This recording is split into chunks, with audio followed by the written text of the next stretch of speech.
The itsy bitsy spider. The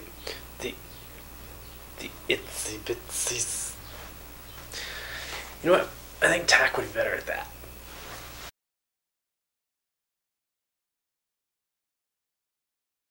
Alright, the Amazing Spider-Man, not to be confused with Spider-Man 1, 2, or 3.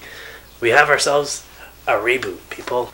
Ultimately, straight up with you guys, I don't think this was much different to me going in than it was Spider-Man 1 with Tobey Maguire. I think it gave me the same overall. I honestly don't think it's going to score in the end much more than I would give Spider-Man.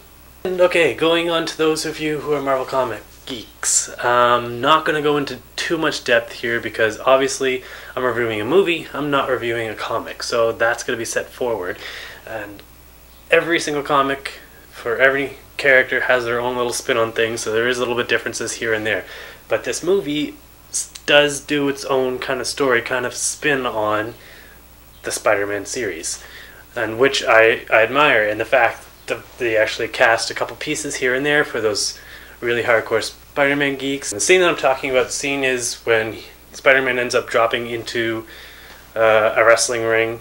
That's one, for example, that shows that, you know, we recognize that this is what should have happened, but we're doing it this way because this is a movie and we're doing it the way we want to.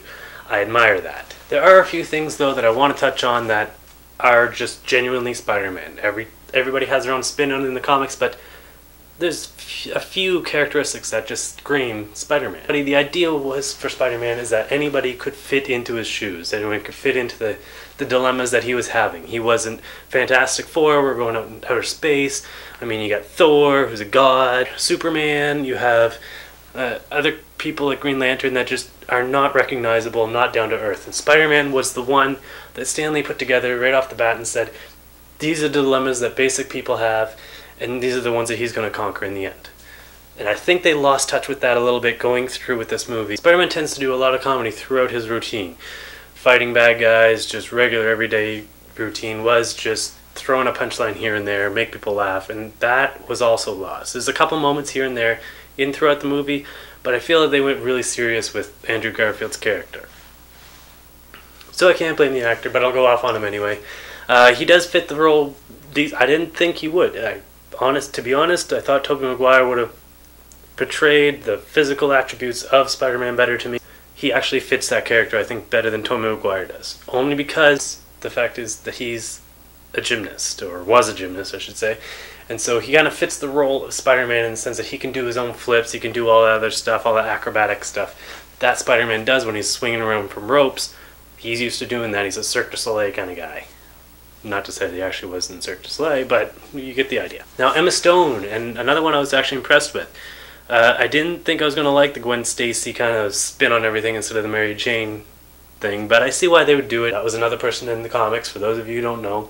So that's another love interest of Peter Parker. And Emma Stone does a really good job in actually playing this and puts together with Andrew Garfield a really good charisma, really good connection between the two of them, and you actually see a really decent love connection on screen. Here's something I want to comment on, though, is the tempo of the movie kind of moves a little bit to the pace of, say, like a Batman movie, and that's what I really feel it goes as, because it's not the Marvel movies or the Avenger movies that have just come out recently that actually just kind of give you a lot of action at one point, or just throughout the movie give you quite a bit of action. It tempos itself out, more dramatic and more story building. One of two things for this. One, they need to pick up the action, or two, they're actually doing a decent job in stringing together the story and backstory of everything to do with Spider-Man to give us more movies down the road. I'm going to go with the latter because I think that, truth be told, there is going to be more movies coming out, and this sets up a good pace for it. There's a few scenes that Spider-Man's flying around doing his twirly thing, and you actually get into like POV stuff. I'm not too fond of it, but for those of you who are, it throws you into the feet of Spider-Man swinging away. We'll see how that works itself out maybe in the next couple of movies, but I think the directing could have been done a little bit differently on those. The CGI was actually pretty decent. For those that watched, there's Dr. Lizard in this movie. I should say Dr. Connors in this movie. He turns into a lizard. His arm is actually CGI'd on and off, and he turns into a lizard.